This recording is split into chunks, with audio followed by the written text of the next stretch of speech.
What is up, you guys? How are y'all doing today? I hope you guys are having a better day than I'm having currently, but it's okay. In the long run, it's still a good day, right? So, we'll get in real quick, tell y'all why I'm irritated, and to get on with the whole point of this video, right? So, let's get into it.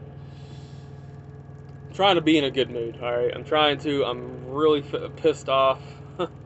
um, So I am here at Family Dollar in Moorhead, Kentucky. I have been here since about 9:55 a.m. For my appointment. Got here a few minutes early. I've been here for over 5 hours. I did not realize this place dealt with Capstone. I probably should have figured that they did, but I didn't. Um, Besides, I was kind of more thinking about hours and what I have left on my clock, because by the end of the week, by the time I was heading home, I was going to be running recaps. So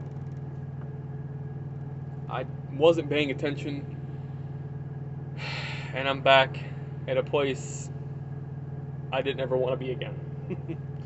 So we're dealing with Capstone, of course. Been here for over 5 hours. Who knows how much longer I'll be here. I haven't felt movement in the trailer for probably over an hour and a half. So there's another USA driver here. He's been here not much longer than me. No, actually, no. I got here a little before him. He's been here got here probably about 15 minutes after I did. So, but we've just been sitting here. Of course, like I said, they're taking their sweet time, and I don't understand. I'm not gonna go full detail into it. I've talked about it in one of my other videos. Look up the video I made about Capstone. But I still just want to know why.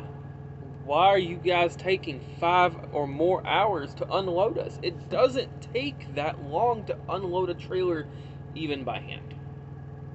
This trailer was only loaded 3/4 of the way full. Nothing was double stacked. So I had to look on my paperwork, but probably maybe 25 pallets. Dude, that would take me, even putting it, if I had to go put it all in a location, it wouldn't take me an hour and a half. I have plenty of forklift experience, right? I've drove forklift from the time I was 18 until the time I was 22 and went and got my CDL, right? Hell, at my last job, where I was running basically a yard switcher, sometimes I'd come in, and when I didn't have nothing to do, I'd help unload trucks, right?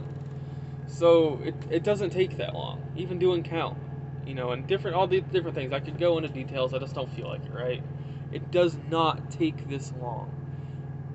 So I had a load I was supposed to pick up at 1 p.m., about an hour away. I'm not making it there today. I had my point was at 1, but I could be there between 1 and 3, either time. So now it's past 3 o'clock. I'm not going to make it there, of course. Can't pick it up till tomorrow.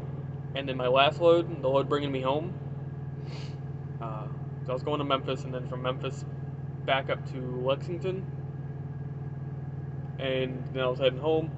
Well, that other load, my last load, I had to cancel it. Or they had to cancel it, rather, because I wasn't going to make it. So that's really, really irritating. I really want to go in there and kind of just flip my shit, honestly. If I got kicked out from Capstone and was never allowed to return, that wouldn't bother me at all. But I'm just not going to do that, right? It'd be unprofessional, and even though I feel like what they're doing is unprofessional, I'm going to be the bigger person, right? So that's why I'm irritated. So enough about that.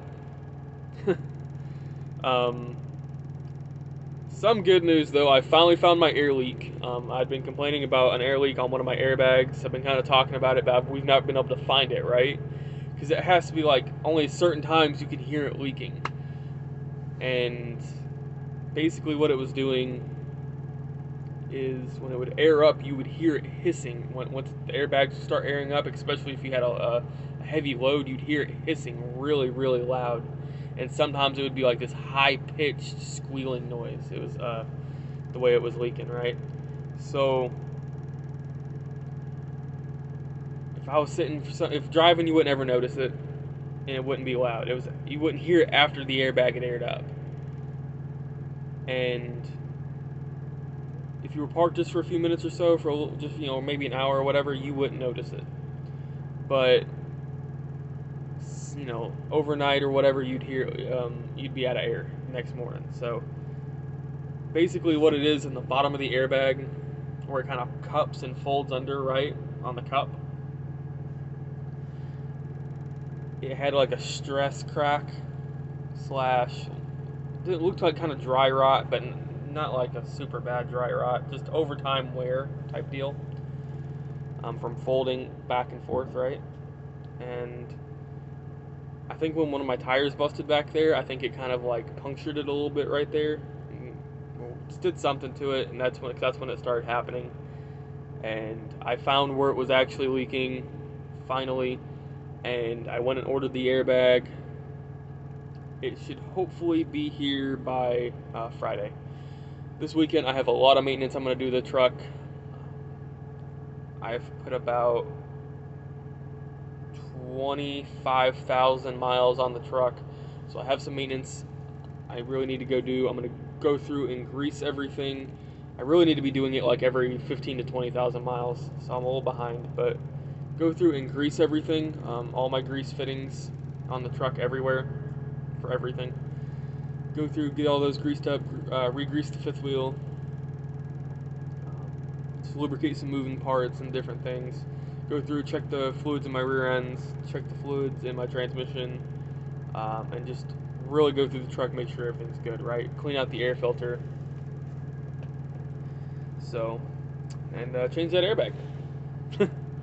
So, and give the truck a really good bath. It really, really needs it. So, we'll get that done.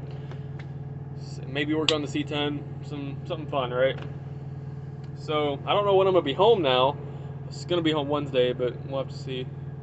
But what I wanted to get into with this video was more kind of like what I talked about in my last video about finding your spot, finding your niche, and growing and moving, right? So, like I said, you got to find your spot, right? You have to find your spot. You have to find what works for you. But that doesn't mean you stay stationary. You just find what works for you. Find what works best for you, your schedule, what you're doing, right? And finding ways, still trying different things though, right? Sometimes go try something else. And also, if you find those other things aren't working, go back to what was working. And then find ways to improve it, whether it be big or small. Managing your fueling better, your fuel mileage, your fueling, how much you're fueling, where you're fueling, different options like that.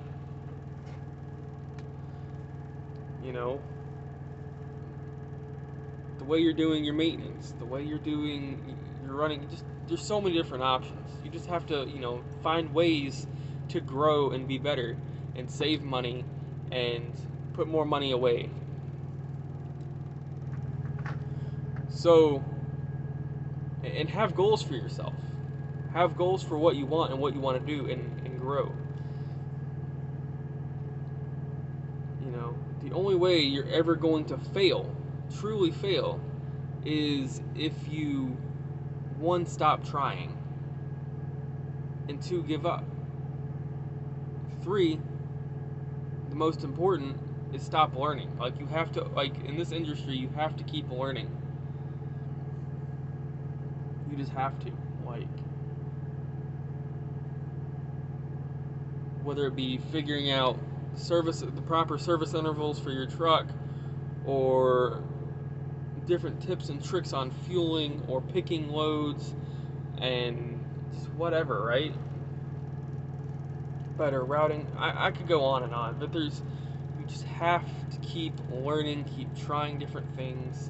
And if something don't work, you can always go back to what you were doing and set goals for yourself. For me, and I'll have to get into this in a minute, but have patience, right?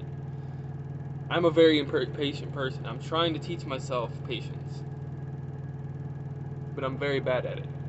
So my dream truck, if I could have any semi truck out there, right?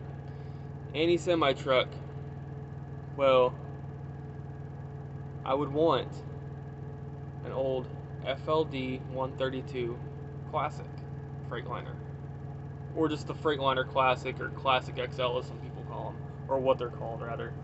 So that's my dream truck, right? And I want one. There's a few guys I watch on YouTube that have them, right? And I want one so bad it drives me crazy. So I think I spent like 2 hours last night trying to figure out every way to hurry up and make the money to go buy one. And they are getting expensive, right? And I know I'm saying right a lot. I'm sorry. I don't know why. They are getting expensive. You know, I found a couple. I would settle for an FLD 132 or 120 rather. I'd be perfectly happy with that.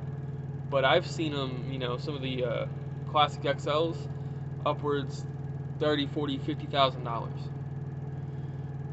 You know, and I found some FLD 120s that are, you know, $15,000, $20,000, a little over $20,000. But I'm trying to figure out a way to, you know, go hurry up and go buy one of these. So, but I know I've got to be patient, because if I just go jump into one and buy one, and don't go over it properly and take the time like I want to go through it and make sure everything is perfect on the truck, or mechanically sound, that it could come back and bite me in the ass. So, you know, you just gotta keep moving, right? And that kind of goes with the day, you know, like I'm super aggravated, right? I just gotta keep moving. You know, I just gotta roll with it. At this point, screw it, my load can't pick up till tomorrow, right? Might as well let me sit here as long as possible, get all the detention pay I can. It's annoying, but might as well, right? There's nothing I can do about picking up my load. I can't go pick it up till the morning anyways. I'm only like 50 minutes away. So, shit. See what happens, right? You know. So, I will say this. If anyone knows where I can find a Freightliner FLD or Classic, let me know. I want to buy one. Like, I love those trucks. So, you gotta keep moving. You gotta keep moving forward. You gotta keep trying different things, learning different things. And, you know, some people, like, everybody talks about buying a semi-truck. Everybody talks about, you know, running a semi-truck, all the money you can make, and all the more money you can make as an owner-operator, right? Well, nobody talks about the maintenance you have to put in on these trucks frequently. I'm pretty sure the recommended, if I remember correctly, the recommended, I think it's a PMA. So you have a your PM service, PMA, B, C, D, and E. So PMA is like every month, and then B is every 2 months, no, or 3 months rather. And there's all these services you have to do on this truck, right? For example, every month I need to go through and grease everything on this truck and check every single fluid. Every 3 months, I believe it is, or 40,000 miles, I need to change my oil and my filters. Not my air filter, but my other filters. I think every 100,000 miles I need to change my filter, air filter. I might need to check. I can't exactly remember, but. And I was looking up some of the prices. Like, it's pricey. Just the oil it's going to take me to buy for this truck is $200 to buy all the oil for the truck. The recommended oil for it. So, still got a damn red light. Jesus. So, the filters are like $120 to buy all the filters. The air filter itself is over $100. You know, it's expensive. That's one good thing about older trucks, is it's not as expensive. It's all the newer shit, right? So, that's something you gotta think about too, but you figure out ways to do it. Like for me, I have $200 that comes out of my settlement every week just for maintenance. But I also take out my own maintenance, $150 a week, and put it into, I have went and opened my own bank account, not a business account, but just another bank account that I use just for the truck. And I put 150 in it every single week for these types of things. Because why go bust into that maintenance account and have to go to the shop and wait around and try to route myself there and whatnot when I can just do a lot of these things myself when I get home. You know, most auto parts stores will take your recycled oil or your old oil. It's not hard to change the oil, it's not hard to change the filters, it's not hard to go grease everything. You know, that type of stuff's simple. But that was just a little bit of that. You know, I'm gonna go ahead and cut it short. Probably about to take a nap or something. I mean, shit, I'm sitting here, right? So that's what I wanted to kind of talk more about. And yeah. So. Well, I'll be sitting here. I hope you guys have a great day, good week, and I'll catch y'all next time. Peace out, y'all.